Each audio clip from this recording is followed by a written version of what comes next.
স্বাধীনভাবে সম্মিলিত হয়ে আল্লাহ দ্বীনের কথা বলবার, আলোচনা করবার একটা অনুকূল পরিবেশ সৃষ্টি করে দিয়েছেন। সেই রব্বে করিম, যার ক্ষমতার কাছে, যার শক্তির সামনে দুনিয়ার সকল শক্তি অতি তুচ্ছ এবং নগণ্য, আল্লাহ পাক রব্বুল আলামিন কোরআন বিরোধী অপশক্তিকে, ইসলাম বিরোধী অপশক্তি, যাদের পেশি শক্তির কাছে, যাদের স্বৈরাচারী মনোভাবের কারণে দীর্ঘ বছরের পর বছর ধরে এখানে উলামায়ে কেরামের সম্মেলন হতে পারেনি, কোরআনের মাহফিল হতে পারেনি, আল্লাহ পাক রব্বুল আলামিন ওই অপশক্তিকে বাংলাদেশের মাটি থেকে শেকড় শুদ্ধ উপড়ে দেব। আর যদি তাদের কপালে হেদায়েত থেকে থাকে, আল্লাহ পাক রব্বুল আলামিন তাদেরকে হেদায়েত দান করুন, তারা আবার শুদ্ধ মানুষ হয়ে ফিরে আসুন। ইসলাম বিদ্বেষের, ইসলামের যে বিদ্বেষ, সেই বিদ্বেষের যে বিষ তাদের অন্তরের মধ্যে গেড়ে বসেছে, আল্লাহ পাক সেটাকে সংশোধন হওয়ার তাদের সৌভাগ্য থাকলে আল্লাহ তাদেরকে সংশোধন করে দিন। কথাগুলো এই জন্য বলতেছি যে এটা আমাদের জন্য বাংলাদেশের বিভিন্ন অঞ্চলে এই ধরনের মর্মবেদনার পরিবেশ তৈরি হয়েছিল।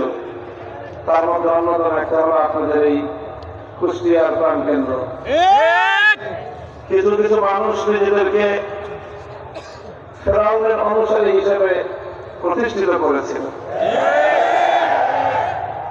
তার মধ্যে এক দুটো ছিল আপনাদের কুষ্টিয়ায়। তারা সামান্য ক্ষমতা পেয়ে নিজেদের ধরাকে সরা জ্ঞান করেছিল এবং এইভাবেই রাষ্ট্র শক্তিকে অপব্যবহার করে ইসলামের বিরুদ্ধে, উলামায়ে কেরামের বিরুদ্ধে যথেষ্ট ব্যবহার করেছে। বিগত শক্তির, বিগত যেই স্বৈরাচারী সরকার ছিল, হয়তো আবার কোনদিন তারা যদি দেশের মানুষ, জনগণ যদি ক্ষমা করে, আবারও হয়তো তারা বাংলাদেশের রাজনীতিতে ফিরবে।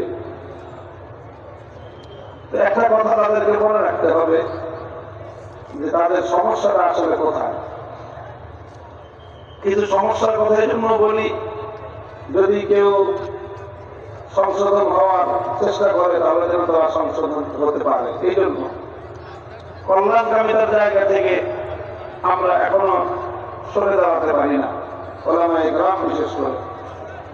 আমরা কারো কল্যাণকামিতার জায়গা থেকে সরে যেতে পারি না, আমরা প্রত্যেকেরই কল্যাণকামিতা করতে আমরা বাধ্য। আল্লাহ রাসূল সাল্লাল্লাহু আলাইহি ওয়াসাল্লাম বলেছেন, আদ-দীনু আন-নাসীহা, দ্বীন এবং ইসলাম পুরোটাই হলো কল্যাণকামিতার নাম। অন্যের কল্যাণ চাইতে হবে। সাহাবায়ে কেরাম প্রশ্ন করেছিলেন, কিলা লিমান ইয়া রাসূলুল্লাহ, কার জন্য কল্যাণকামিতা করব, নসিহা কার জন্য? আল্লাহ বলেছেন, লিল্লাহি ওয়া লিরাসূলিহি ওয়া লিআইম্মাতিল মুসলিমিনা ওয়া আম্মাতিহিম। আল্লাহর জন্য নসিহা, আল্লাহ রাসূলের জন্য নসিহা। আল্লাহ এবং তার রাসূলের জন্য নসিহার অর্থ হলো আল্লাহর প্রতি সর্বোচ্চ আন্তরিকতা রাখা, আল্লাহর আনুগত্যের প্রতি, একত্ববাদের প্রতি সর্বোচ্চ আন্তরিকতা রাখা, যাতে আমার আল্লাহর একত্ববাদের মধ্যে কোনো খুঁত না থাকে, কোনো ভেজাল না থাকে। আমি যেখানে আল্লাহকে এক বিশ্বাস করতে হয়, আমার সেই তাওহীদটা খালেস হতে হবে। তাওহীদ কি হতে হবে? নির্ভেজাল, পিওর হতে হবে। তাওহীদের মধ্যে কোনো ভেজাল আল্লাহ রাব্বুল আলামিন সামান্য পরিমাণ হলেও বরদাস্ত করেন না। হাদিসে কুদসির মধ্যে আল্লাহ রাব্বুল আলামিন নিজে ইরশাদ করেছেন, আনা আগনা শুরাকা আনিশ শিরক, আনা আগনা শুরাকা আনিশ শিরক। আল্লাহ বলেন যে দুনিয়ার কেউই ভেজাল পছন্দ করে না, তবে এই ভেজালের অপছন্দকারীদের মধ্যে আল্লাহ বলেন সর্বোচ্চ স্থান হলো আমার। দুনিয়ার কোন বাবা এটা বরদাস্ত করে না, পছন্দ করে না যে সন্তান তার পিতার জায়গায় তার প্রকৃত পিতাকে ছাড়া আরেকজনকে স্থান দান করুক। এটা দুনিয়ার কোন পিতার চোখে ভালো লাগে না, দুনিয়ার কোন মায়ের চোখে এটা তার সন্তানের কাছে মা প্রত্যাশা করেন না। মায়ের কাছে এটা ভালো লাগে না যে সন্তান মাকে বাদ দিয়ে অন্য কাউকে মায়ের মতো আপন ভাবুক, মায়ের মতো অন্য কাউকে তার নিজের মায়ের স্থানে স্থান দান করুক। এটা দুনিয়ার কোন মায়ের কাছে ভালো লাগে না, দুনিয়ার কোন স্বামীর কাছে এটা ভালো লাগে না যে তার স্ত্রী অন্য কোন পুরুষের সাথে তার মতো করে ভালোবাসুক, আচরণ করুক, অন্য কোন পুরুষের সাথে সম্পর্ক রাখুক। এটা দুনিয়ার কোন স্বামীর কাছে ভালো লাগে না। এরকম দুনিয়াতে যতগুলো সম্পর্ক আছে, কেউ নিজের সম্পর্কের জায়গায় ভেজালকে পছন্দ করে না, কেউ ভেজালটাকে পছন্দ করে না। আপনি দুধ কিনতে যাবেন, দুধের সাথে যদি সামান্য একটা পানি মিশ্রণ করে দেয়, এটা আপনার কাছে ভালো লাগবে না, লাগবে?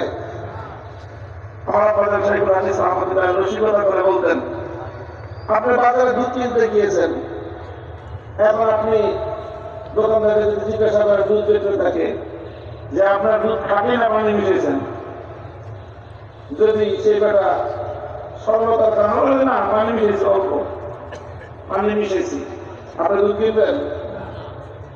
এখন যে দোকানদার বলে কি সমস্যা কি, তো পানি তো মিশিয়েছি, খারাপ কিছু তো মিশাই নেই, পানির অপর নাম জীবন। আপনি একই টাকা দিয়ে দুধও পাচ্ছেন, পানিও পাচ্ছেন, তা আপনি দুধ না কিনে চলে যান কেন? মানবেন?